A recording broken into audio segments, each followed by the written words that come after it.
दोस्तों नमस्कार, TV one India में आपका बहुत बहुत स्वागत है।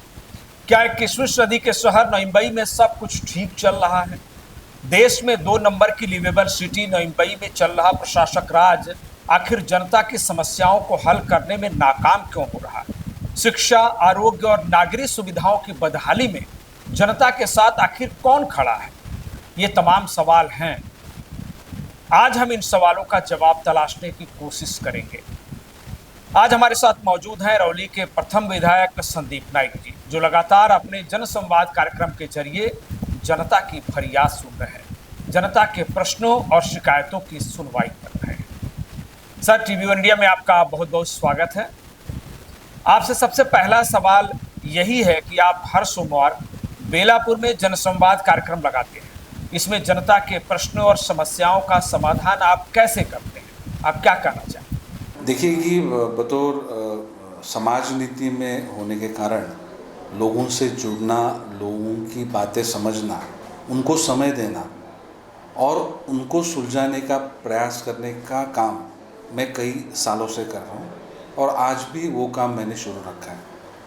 हमें शासन हो, प्रशासन हो, महानगर पालिका हो, सिडको हो, MIDC हो, गवर्नमेंट के, सेमी गवर्नमेंट के डिपार्टमेंट्स हों, उनके पास जनता के प्रश्न वहाँ तक पहुँचाना और वो काम प्रशासन का है, शासन का है कि सही ढंग से लोगों की समस्याएं सुलझनी चाहिए, लोगों के काम होने चाहिए। तो जहाँ पे लोगों को दिक्कतें आती है, लोगों का सुना नहीं जाता है, उस लोगों के काम करने का प्रयास मैं मेरे जनसंवाद इस उपक्रम के माध्यम से कई सालों से करता आ रहा हूँ। कभी मैंने जनता के बीच में जाके उनकी समस्याएं समझने का काम किया है। जो समस्याएं जल्द से एक फ़ोन पे हम सुलझा सकते हैं, वो सुलझाने का प्रयास उस समय मैंने किया है, वो करते आ रहा हूँ। और जिस समस्याओं का समाधान करने के लिए हमें और कुछ धोरण बनाने की ज़रूरत है, कुछ और सोचने की ज़रूरत है, उस सोच को उन अधिकारियों के पास या राजनेताओं के पास पहुंचा के उसको इम्प्लीमेंट करने का प्रयास मेरा आज तक कर रहा है और ये सिलसिला कई सालों से शुरू है और आगे भी शुरू रहेगा।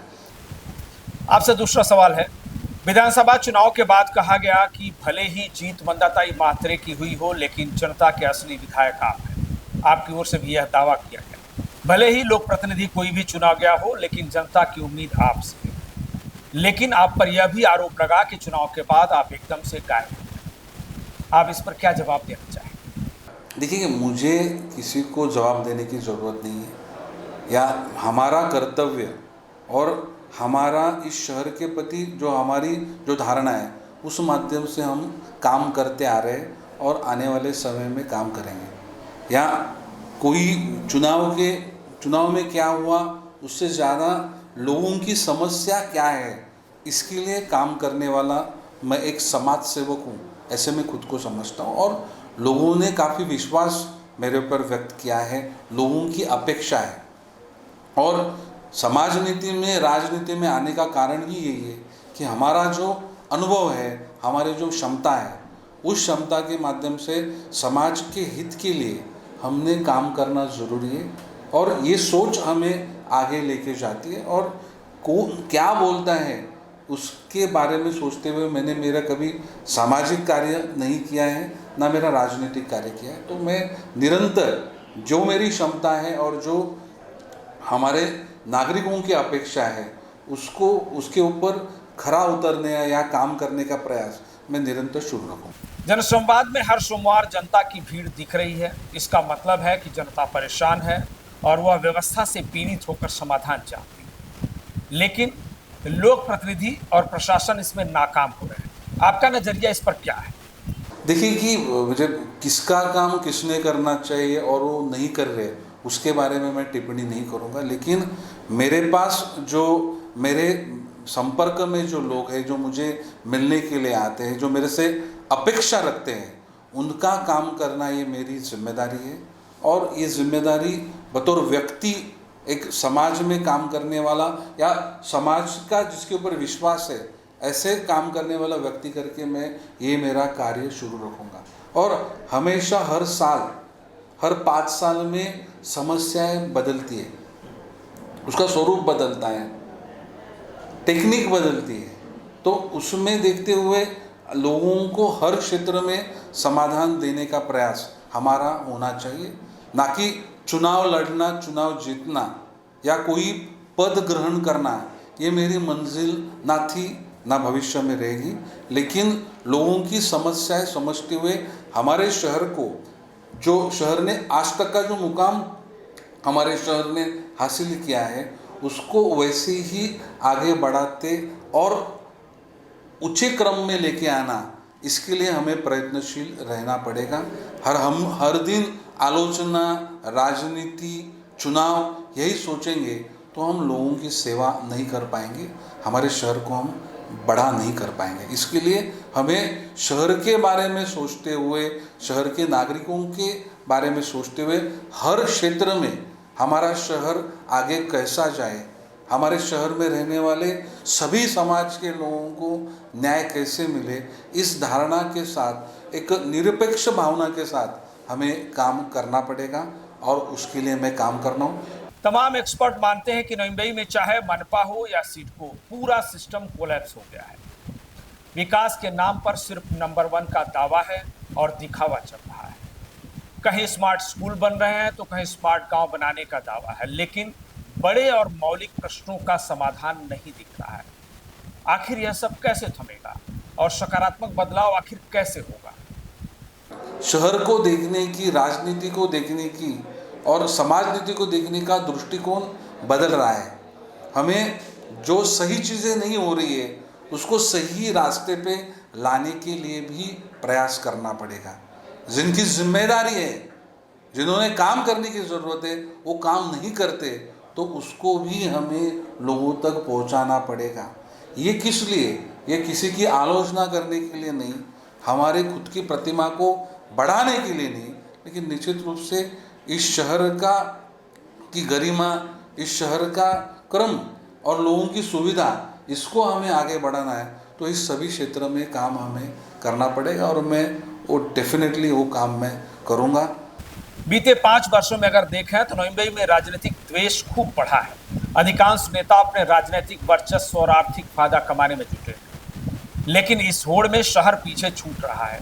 शहर की छवि और उसका अस्तित्व दोनों बर्बाद हो रहा है।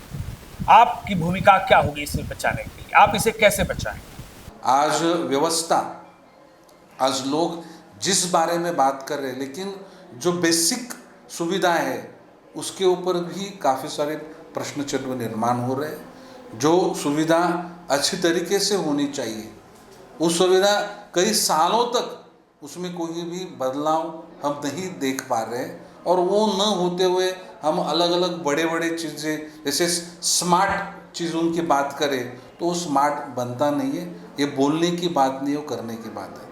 वहाँ पे जाके क्यों वो समस्या सुलझा नहीं रही है, इसके लिए आपको ध्यान देना पड़ेगा, टेक्निकली ध्यान देना पड़ेगा, पॉलिसी पे ध्यान देना पड़ेगा, और छोटे छोटे समस्याओं को समझते, लोगों से बात करते हुए उसको सॉल्व करना पड़ेगा। आपसे आखिरी सवाल पूछना चाहते हैं। अक्सर यह ढिढोरा पीटा जाता रहा है कि नई मुंबई 21वीं सदी का शहर है। जाहिर है आज की नई मुंबई बनाने के पीछे एक बड़ा विजन रहा है, सबके प्रयास रहे, तब जाकर यह शहर कहीं नंबर 1 बन सका है। लेकिन नए दौर की जरूरतों के अनुसार यहाँ कई नई समस्याएं भी पैदा हो रही हैं। इसके लिए नए विजन के साथ काम करने की जरूरत है, लेकिन अधिकांश नेता, विधायक और जो प्रशासक या अधिकारी हैं, वे इसे लेकर गंभीर नहीं दिख रहे हैं। आप अपनी भूमिका को लेकर क्या कहना चाहेंगे? ऐसे ही ये नवी मुंबई शहर खड़ा नहीं हुआ है। इसके बारे में जो विजन लेके आते हैं, उनकी सोच है, उस सोच को सिर्फ बोला नहीं है या अपने राजनीतिक चीज़ों के लिए उसका इस्तेमाल नहीं किया है। इस शहर को मद्देनज़र रखते हुए उसके ऊपर पहल की है और उसको आगे बढ़ाने की कोशिश की है। भले बाहर से काफ़ी रोक आए कि ये शहर पीछे कैसे जाए, इसमें शहर का नेतृत्व की आलोचना कैसी हो, लेकिन नवी मुंबई शहर बतौर आज तक ये मुकाम हासिल कर पाया है। लेकिन आने वाला समय डेफिनेटली चैलेंजिंग है।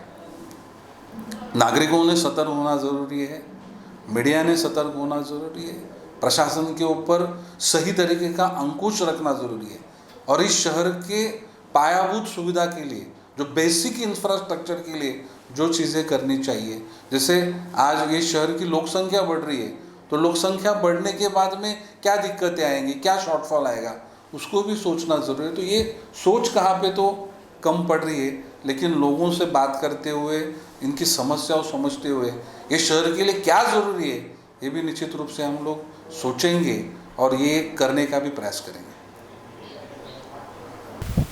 बहुत बहुत धन्यवाद सर, आपने मेरे तमाम सवालों का जवाब दिया।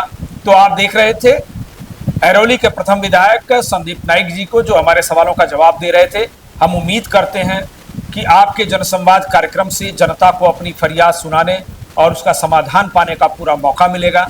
साथ ही नई मुंबई शहर के विकास की बाधाओं को दूर करने का भी प्रयास किया जाएगा। आपका एक बार फिर से पुनः धन्यवाद। तो आज सवाल है में बस इतना ही, हमें दीजिए इजाजत, लेकिन आप देखते रहिए खबरों का नया अड्डा टीवी इंडिया लाइव। नमस्कार।